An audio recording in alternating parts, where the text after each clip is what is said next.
আসসালামু আলাইকুম। চলছে রমজান মাস। রমজানে ইফতারিতে বাঙালিদের প্রধান খাবার হিসেবে ছোলা থাকতেই হবে। তাই আজকের রেসিপি ছোলা বা বুট ভুনা। রান্নার পর ছোলা কালো হয়ে যাওয়া, ছোলা ভালোভাবে সেদ্ধ না হওয়া এবং ছোলা ভেজাতে ভুলে গেলে কিভাবে সেটাকে তাড়াতাড়ি সেদ্ধ করে নেবেন সেই সব টিপস সহ আজকের ছোলা ভুনা রেসিপি আপনাদের সাথে শেয়ার করব। তৈরি করে দেখাবো স্পেশাল ছোলা ভুনা রেসিপি। এখানে আমি 1.5 কাপ পরিমাণ ছোলা আগের দিনে রাতে ভিজিয়ে রেখেছি এবং পরের দিনে সেটাকে ভালো করে ধুয়ে প্রেসার কুকারে দিয়ে সিদ্ধ করে কালো পানি ফেলে দিয়ে আবারও ধুয়ে নিয়েছি। আর সেদ্ধ হয়েছে খুব সুন্দর। এখানে আগে থেকে কড়াইয়ে 1/2 কাপ পরিমাণ তেল দিয়েছি। তেলটা গরম হয়ে আসলে এখানে আমি 1.5 কাপ পরিমাণ একদম কুচানো পেঁয়াজ দিয়ে দিলাম। পেঁয়াজটাকে একটু নেড়ে আমি দিয়ে দিচ্ছি কাঁচা মরিচ কুচি। ছোলা রান্নাতে কিন্তু পেঁয়াজের পরিমাণ একটু বেশি দিতে হবে। এটাকে আবারও হালকা একটু নেড়ে চেড়ে এটা ঠিক এরকম বেরেস্তার মতো কালার আসলে এর সাথে আমি দিয়ে দিচ্ছি সামান্য পরিমাণ পানি। যেহেতু ছোলা সেদ্ধ করা তাই এখানে অল্প পানি আমি দিয়ে দিলাম।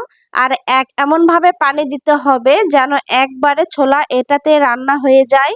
ভুনার জন্য এখানে লবণ, হলুদের গুঁড়া, মরিচের গুঁড়া, জিরার গুঁড়া, ধনিয়া গুঁড়া, আদা বাটা 1 টেবিল চামচ, রসুন বাটা 1 টেবিল চামচ, 2টা ছোট এলাচ, 2টা দারচিনি আর 2টা লবঙ্গ, সবগুলো শুকনো উপকরণ আমি এর সাথে দিয়ে এটাকে খুব ভালো করে মশলার সাথে কষিয়ে নিচ্ছি।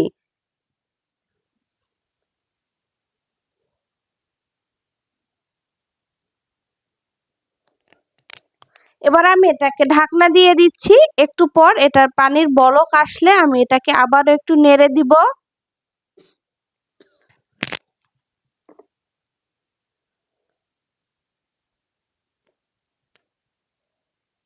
আর এ পর্যায়ে আমি ধুয়ে রাখা ছোলাটা দিয়ে দিচ্ছি। আপনারা এখনই নিশ্চয়ই দেখে বুঝতে পারছেন ছোলাটা কিন্তু বেশ সুন্দর চকচকে, একটুও কালো নয়। এবার এটাকে আমি ঢাকনা দিয়ে দিচ্ছি। এটা খুব ভালোভাবে একটা বলক আসছে, আমি এটাকে আবার নেড়ে দিচ্ছি। ছোলা রান্নাতে কিন্তু ছোলা যখন সেদ্ধ করবেন তখন ছোলার পানির পরিমাণ একটু বেশি দিতে হবে।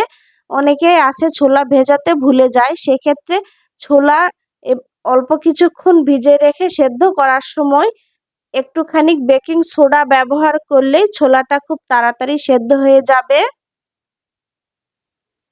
আর ছোলাটা আগে সেদ্ধ করার পরে ছোলার পানিটা ফেলে দিলে ছোলা রান্নার পরে সেই ছোলাটা আর কালো হবে না। আমি লবণ চেক করে নিলাম, আমার ছোলা রান্নাতে লবণের পরিমাণ একটু কম হয়েছে তাই একটু লবণ দিয়ে দিচ্ছি। অনেকে আছে ছোলাতে আলু ব্যবহার করে, আমি আলু ব্যবহার করিনি। আপনারা চাইলে আলু টুকরো করে কেটে দিতে পারেন।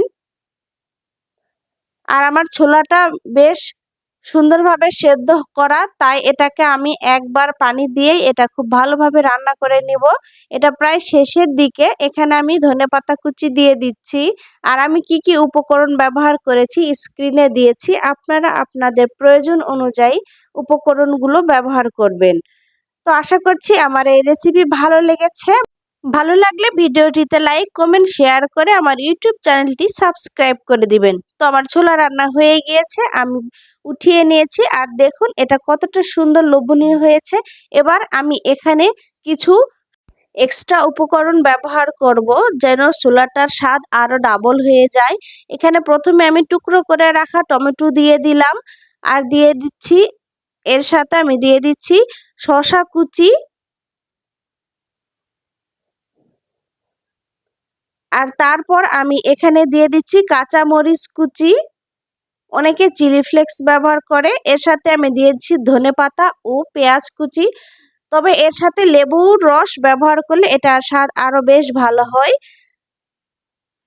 এই যে আমার ছোলাটা রান্না হয়ে গিয়েছে আর এটা খেতেও মাশাআল্লাহ অনেক সুন্দর, দেখতেও অনেক সুন্দর। আশা করছি আপনারা এই রমজানে অবশ্যই এটা একবার ট্রাই করবেন। সবার সুস্বাস্থ্য কামনা করে আজকের মতো বিদায় নিচ্ছি। দেখা হবে পরবর্তীতে নতুন কোনো রেসিপির সাথে, নতুন কোনো ভিডিও নিয়ে। আল্লাহ হাফেজ।